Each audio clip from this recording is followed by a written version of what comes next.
Oke baik, Assalamualaikum warahmatullahi wabarakatuh Bapak Ibu Guru yang terhormat. Balik lagi di channel Guru Abad 21 Media Informasi dan Edukasi. Di video kali ini Bapak Ibu kita akan membahas topik yang menarik Bapak Ibu sesuai dengan request teman-teman ya. Jadi ada teman-teman yang bertanya seperti ini di komentar, Min, apakah ada hubungannya tunjangan guru dengan aplikasi PMM Bapak Ibu? Nah ini akan kita bahas Bapak Ibu ya. Jadi baru-baru ini Kementerian Pendidikan melalui Direktorat Jenderal Guru dan Tenaga Kependidikan mengeluarkan surat edaran di tanggal 2 Februari 2024 kemarin Bapak Ibu. Jadi ini edaran keluar kemarin, kami bahas hari ini. Ini surat edaran tentang pengelolaan kinerja guru dan kepala sekolah. Nah, di sini Bapak Ibu dibahas tentang tunjangan guru. Kita fokus ke topik yang ini Bapak Ibu. Nah, di bagian E disebutkan Bapak Ibu mengenai siklus pengelolaan kinerja bagi ASN, guru, dan kepala sekolah. Ya, nomor 1, Peraturan Dirjen GTK nomor 7607 tentang juknis pengelolaan kinerja guru dan kepala sekolah menjelaskan bahwa penilaian kinerja dilakukan secara menyeluruh dalam 2 semester setiap tahunnya, yaitu Januari sampai Juni dan Juli sampai Desember. Nomor 2, saat ini terdapat miskonsepsi bahwa seluruh SKP periode Januari sampai Juni harus dicapai bulan Januari.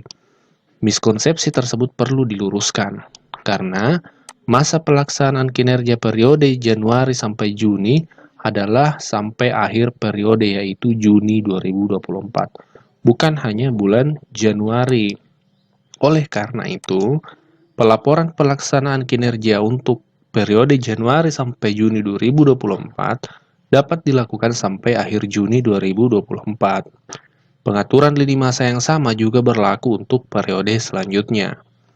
Nah, di poin ketiga disebutkan, pemerintah daerah ya, yang memerlukan data pengelolaan kinerja sebagai dasar pembayaran tambahan penghasilan pegawai atau TPP ASN guru dan kepala sekolah melakukan penyesuaian sebagai berikut.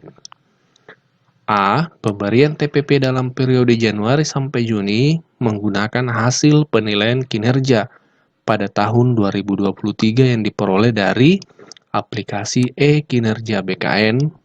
2. Sumber data lainnya yang ditetapkan oleh pemerintah daerah. Bagian B. Pemberian TPP dalam periode Juli sampai Desember 2024 dan seterusnya menggunakan hasil penilaian kinerja satu semester sebelumnya yang diperoleh dari aplikasi e-kinerja BKN yang datanya disalurkan dari aplikasi PMM. Nah, jadi adapun hubungannya antara TPP dengan aplikasi PMM adalah ketika Pemda atau pemerintah daerah ingin menggunakan dasar penilaian kinerja dari e-kinerja PMM ini, maka Bapak Ibu otomatis hasil dari e-kinerja PMM ini berpengaruh terhadap TPP-nya Bapak Ibu kalau pemerintah daerah ingin menggunakan data dari PMM.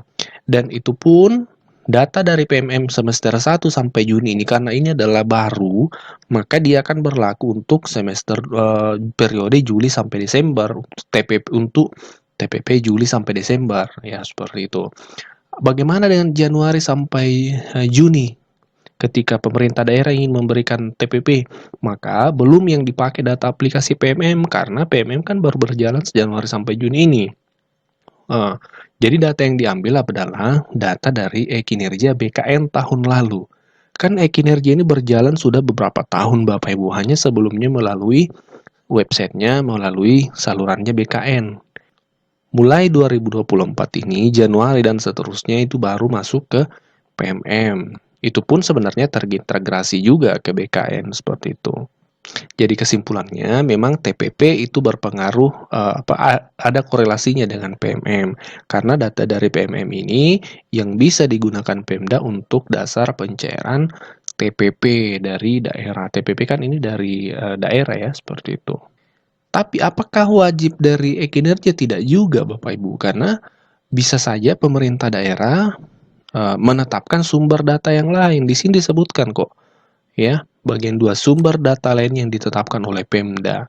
Artinya bisa saja bukan hanya dari e-kinerja, baik melalui BKN ataupun PMM itu, tapi ada data lain, pertimbangan lain dari pemerintah daerah seperti itu. Jadi tidak paten dari PMM, hanya bagi Pemda yang ingin menggunakan data e-kinerja dari BKN atau PMM.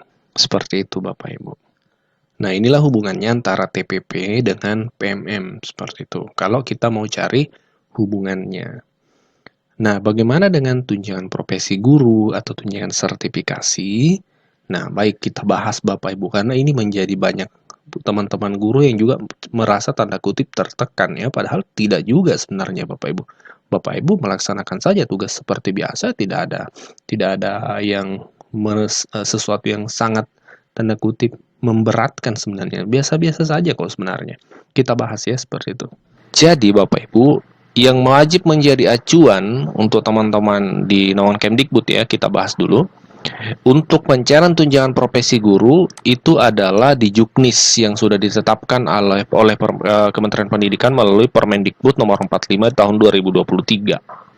Ini adalah regulasi termutakhir terbaru untuk tunjangan profesi guru Kemdikbud. Nah, di pasal 5 Bapak Ibu ya, memang ada disebutkan 9 syarat ya untuk tunjangan profesi guru. Yang pertama ya, memiliki sertifikat pendidik dan seterusnya. Nah, kita fokus di topik pembahasan kita di bagian G Bapak Ibu. Ada disebutkan memang memiliki hasil penilaian kinerja paling rendah dengan sebutan baik. Paling rendah dengan sebutan baik. Penilaian kinerja. Berbicara tentang penilaian kinerja, sekarang kan sudah melalui sistem digitalisasi. E-kinerja namanya, yang dulunya melalui BKN, sekarang 2024 itu berpindah ke PMM. Jadi penilaian kinerja kita yang kita lakukan saat ini itu melalui PMM. Dan ketika di akhir nanti itu harus bernilai baik Bapak Ibu, dengan paling rendah baik.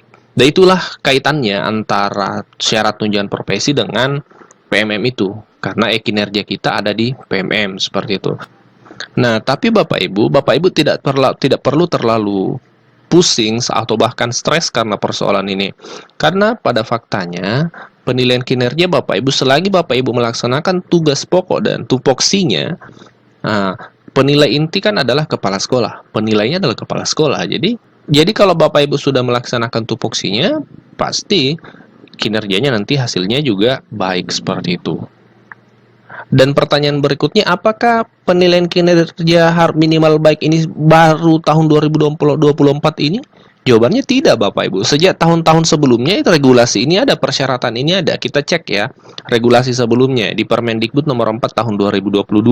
Ini sejak tunjangan profesi 2022, 2023 itu ada Bapak Ibu. Di regulasi ini juga disebutkan hal yang sama, memiliki hasil penilaian kinerja paling rendah dengan sebutan baik. Apakah di tahun 2022, 2023 Bapak Ibu kesulitan untuk mencairan TPG? Kan tidak juga, padahal regulasi ini kan sudah ada. Jadi tidak perlu terlalu setertekan itu, tidak perlu terlalu sekhawatir itu, karena pada faktanya regulasi ini sudah ada sebelumnya. Penilaian kinerja dengan sebutan baik sudah ada sebelumnya, tapi toh pencairan seperti biasa-biasa saja ya, seperti itu. Artinya persyaratannya seperti biasa-biasa saja, tidak terlalu membutuhkan kerja ekstra seperti apa. Hanya memang kan tahun ini melalui PMM, tapi kuncinya kan adalah ketika kita sudah menjalankan tupoksi, maka tentu penilaian itu juga akan sesuai dengan tupoksi kita Bapak Ibu. Dan terkait tupoksi, terlepas dari adanya tunjangan profesi guru ini, itu kan sudah memang menjadi tanggung jawab kita. Ketika kita sudah diangkat sebagai ASN, maka tanggung jawab kita adalah tupoksi kita untuk kita laksanakan semaksimal mungkin. Jadi tidak perlu sekhawatir itu Bapak Ibu.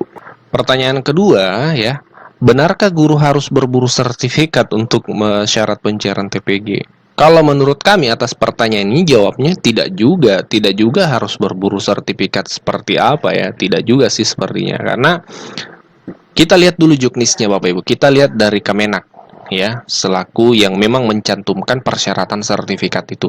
Kalau di Kemendikbud, Bapak Ibu, di regulasinya, di juknisnya itu tidak ada disebutkan harus melampirkan sertifikat. Tidak ada. Sekali lagi di Kemendikbud, juknisnya tadi di Permendikbud. Permendikbud kita lihat ya. Di Permendikbud 45 ya. Nah ini, di Permendikbud 45 tahun 2023 juknis terbaru Kemdikbud itu tidak ada disebutkan dalam persyaratan-persyaratan harus melampirkan sertifikat.